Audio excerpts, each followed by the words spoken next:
রাধে রাধে। একটা কথা আপনাদের সঙ্গে শেয়ার করতে আমার খুব ইচ্ছে করছে।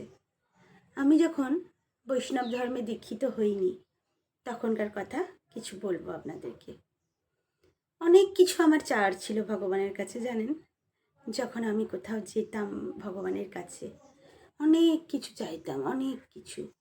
মানে মনে হয় যে যাবার আগে কয়েকটা যদি বস্তা নিয়ে যেতে পারতাম, সেই ভগবানের থেকে আমার না পাওয়া জিনিসগুলো যদি চেয়ে আনতে পারতাম, খুব ভালো হতো।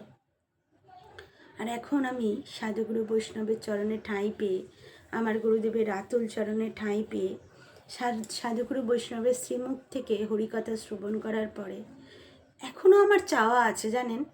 আপনারা শুনলে খুব অবাক হবেন। এখনও চাওয়া থাকতে পারে? এত কিছু কৃপা আপনি লাভ করেছেন। হ্যাঁ, এখনও আমার চাওয়া আছে, জানেন। শুধুমাত্র সাধুগুরু বৈষ্ণবের চরণ আর ভগবানের যেন দাস হতে পারে, এই আমার চাওয়া। বিশ্বাস করুন, আর কিছু নয়।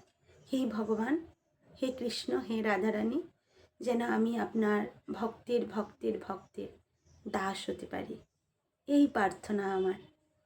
এইটুকুই যদি পাই, অনেক কিছু আপনি আমাকে জীবনে দিয়েছেন, অনেক কিছু। সবার প্রথম একটা সুস্থ মানুষ করে পৃথিবীতে পাঠিয়েছেন। আমার জন্মের আগে আমার মা বাবাও ভাবেনি যে এই শিশুটা পৃথিবীতে আসছে, আমি কি খাওয়াবো। আপনি এত দয়াময়, এত কৃপালু, আপনি কিন্তু আমার মায়ের স্তনে দুধ পাঠিয়ে দিয়েছেন। আমি কি খাবো এটা ভেবে। সুস্থ সরল জীবন যাপনের জন্য যা যা দরকার, আলো বাতাস অক্সিজেন অগ্নি, সব কিছু দিয়েছেন। আর কি চাই বলুন জীবনে আমার। শুধু আমি পাইনি আপনার রাতুল চরণ।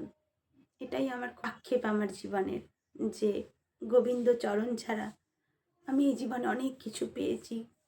আমার শুধু এই জীবনে গোবিন্দ ভক্তি চাই, গোবিন্দের ভক্তের রাতুল চরণ চাই। আর কিছু চাই না। সব তো ফেলে চলে যেতে হবে বলুন, কিছু তো আমি নিয়ে যেতে পারবো না। রাধে রাধে।